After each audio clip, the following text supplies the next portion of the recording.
Hi everyone, my name is Rainer and this is my booktube channel, Rainier Books.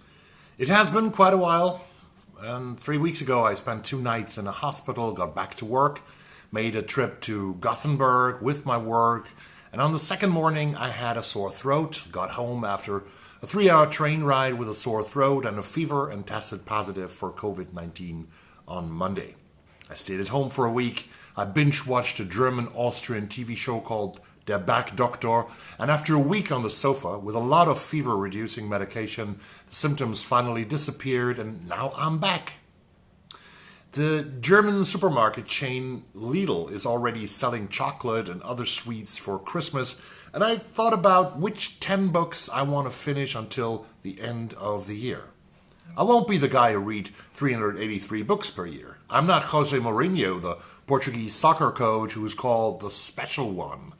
I'm more like my fellow German and Liverpool FC coach Jurgen Klopp, who when asked how he would like to be called regarding the fact that Mourinho is the special one, answered, "Well, I hope that people will call me the normal one." And yes, I am perfectly normal, I guess. I do not read 125, 250 or 375 books per year like most of you do not either. I'm more in the vicinity of 50 to 60 books, and even with that amount, people I know say, "Oh my God, you are reading so much."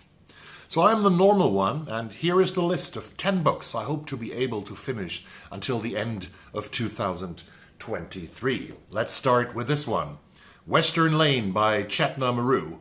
3 sisters and their father. The mother and wife has died, and there's a feeling of mourning back over the book. The father seems to compensate his grief by trying to coach his daughters, playing squash, preparing the most talented of them for a tournament. An indelible coming-of-age story, Chetna Maru's first novel captures the ordinary and annihilates it with beauty. Western Lane is a valentine to innocence, to the closeness of sisterhood, to the strange ways we come to know ourselves and each other. And as you might know, this novel is also shortlisted for the Booker Prize in 2023. Age of Vice by Deepti Kapoor. Deftly shifting through time and perspective, in contemporary India, Age of Vice is an epic, action-packed story propelled by the seductive wealth, startling corruption and bloodthirsty violence of the Wadia family, loved by some, loathed by others, feared by all. Equal parts crime thriller and family saga, transporting readers from the dusty villages of Uttar Pradesh to the urban energy of New Delhi, Age of Vice is an intoxicating novel of gangsters and lovers, false friendships, forbidden romance, and the consequences of corruption. It is a binge-worthy entertainment at its literary best. Intoxicating is a good word. This book immerses the reader from the first paragraph, and by doing that, Deepti Kapoor, a 43-year-old Indian-British writer who lives in Portugal, a book that screams for becoming a movie. Mobility by Lydia Kiesling. This is a propulsive novel about class, about power, about politics and desire by the celebrated author of The Golden State. The year is 1998, the end of history. The Soviet Union is dissolved, the Cold War is over, and Bunny Glenn is an American teenager in Azerbaijan with her foreign service family. Through Bunny's eyes, we watch global interests flock to the former Soviet Union during the rush for Caspian oil and pipeline access. Hear rumbles of the expansion of the American security state and the build-up to the war on terror. We follow Bunny from adolescence to middle age, from Azerbaijan to America, as the entwined idols of capitalism and ambition lead her to a career in the oil industry and eventually back to the scene of her youth, where familiar figures reappear in an era of political and climate breakdown. Both geopolitical exploration and domestic coming-of-age novel, Mobility is a propulsive and challenging story about class, power, politics, and desire, told through the life of one woman. Her social milieu, her romances, her unarticulated wants, Mobility deftly explores American forms of complicity and inertia, moving between the local and the global, the personal and the political, and using fiction's power to illuminate the way a life is shaped by its context. Number 4, The Quiet American by Graham Greene. Graham Greene's classic exploration of love, innocence, and morality in Vietnam. I never knew a man who had better motives for all the trouble he caused, Graham Greene's narrator Fowler remarks of Alden Prial, the eponymous Quiet American, of what is perhaps the most controversial novel of his career. Pyle is the brash young idealist sent out by Washington on a mysterious mission to Saigon, where the French army struggles against the Viet Minh guerrillas. As young Pyle's well-intentioned policies blunder into bloodshed, Fowler, a seasoned and cynical British reporter, finds it impossible to stand safely aside as an observer. But Fowler's motives for intervening are suspect, both to the police and himself, for Pyle has stolen Fowler's beautiful Vietnamese mistress.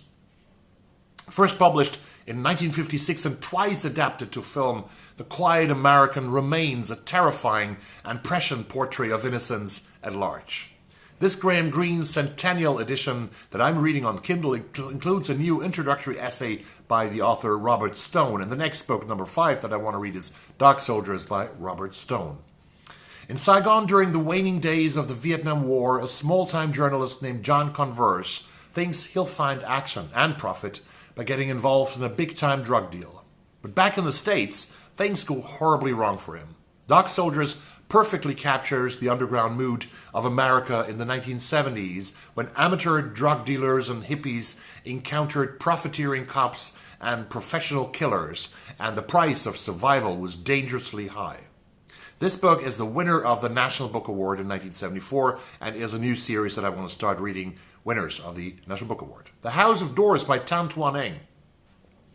The year is 1921. Leslie Hamlin and her husband Robert, a lawyer and war veteran, are living at Cassowary House on the Straits, settlement of Penang, when Willie Somerset Maugham, a famed writer and old friend of Robert's, arrives for an extended visit with his secretary, Gerald. The pair threatens a rift that could alter more lives than one. Maugham, one of the great novelists of his days, has long hidden his homosexuality. His unhappy and expensive marriage of convenience becomes unbearable after he loses his savings and the freedom to travel with Gerald. His career deflating, his health failing, Maugham arrives at Cassowary House in desperate need of a subject for his next book. Leslie, too, is enduring a marriage more duplicitous than it first appears. Maugham suspects an affair and, learning of Leslie's past connection to the Chinese revolutionary Dr. Sun Yat-sen, decides to probe deeper. But as their friendship grows and Leslie confides in him about life in the Straits, Maugham discovers a far more surprising tale than he imagined. One that involves not only war and scandal, but the trial of an English woman charged with murder. It is, to Maugham, a story worthy of fiction.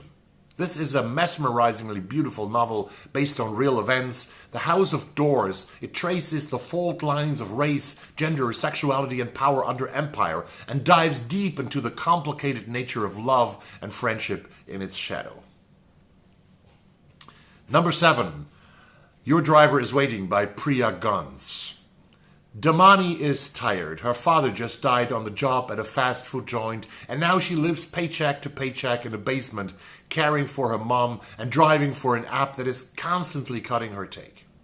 The city is rolling in protests. Everybody's in solidarity with somebody, but while she keeps hearing that they're fighting for change on behalf of people like her, she literally can't afford to pay attention.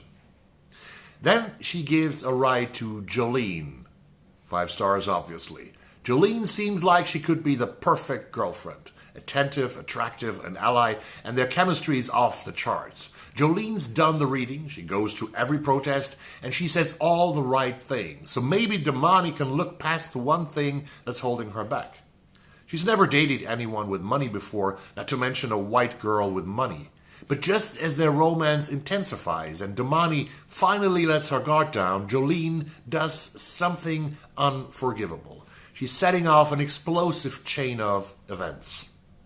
This is a wild one-sitting read brimming with dark comedy and piercing social commentary and announcing Priya Gun's feverishly original voice. Your Driver is Waiting is a crackling send-up of our culture of modern alienation. and I listen to that in German.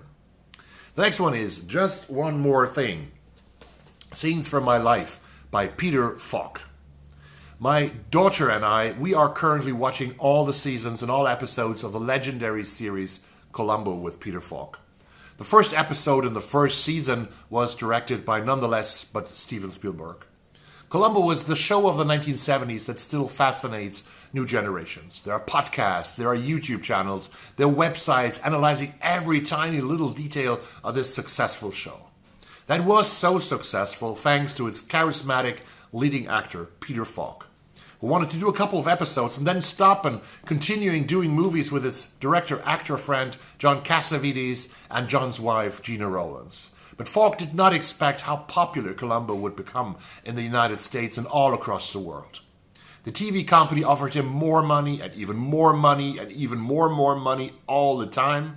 In the end, there were 10 seasons with a Peugeot-driving lieutenant with that trench coat who seems to be a confused fool but stalks the murderers and always comes back with, "Sorry sir, or ma'am, just one more thing."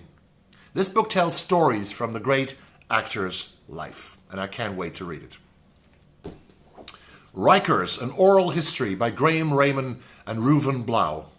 A shocking, a groundbreaking oral history of the notorious Rikers jail complex and an unflinching portrait of injustice and resilience told by the people whose lives have been forever altered. What happens when you jam almost a dozen jails, bulging at the seams with society's cast-offs, onto a spit of landfill purposefully hidden from public view? Prize-winning journalists Graham Raymond and Reuven Blau have spent 2 years interviewing more than 130 people, comprising a broad cross-section of lives Rikers has touched, from incarcerated people and their relatives to officers, lawyers, and commissioners, with stories spanning the 1970s to present day. The portrait that emerges calls into question the very nature of justice in America. Offering a 360-degree view inside the country's largest detention complex, the deeply personal accounts featured here for the first time take readers on a harrowing journey into every corner of Rikers, a failed society unto itself that reflects society's failings as a whole. Number 10. Ich gehe wie ein Haus in Flammen by Antonio Lobo Antunes from Portugal. This novel by the world literary figure from Portugal is a masterpiece of polyphonic voices. All the tenants of an ordinary apartment building in Lisbon have their say here, talking about their lives, their past, their longings and fears. They come from Portugal, from Africa or the Ukraine. They are young or old. They are lonely or sick or angry, and they know little about each other. What unites them is the desperate search for meaning, for warmth, and for love. These are the 10 books on my reading list, my TBR until the end of the year. If you've read any of these, let me know in the comments down below. And please tell me also which book you absolutely need and want to read this year of 2023. Have a great weekend, and I hope to see you soon, and even sooner than now, in a new video from this amazing channel. Like, subscribe, and share. Love and peace, and bye-bye.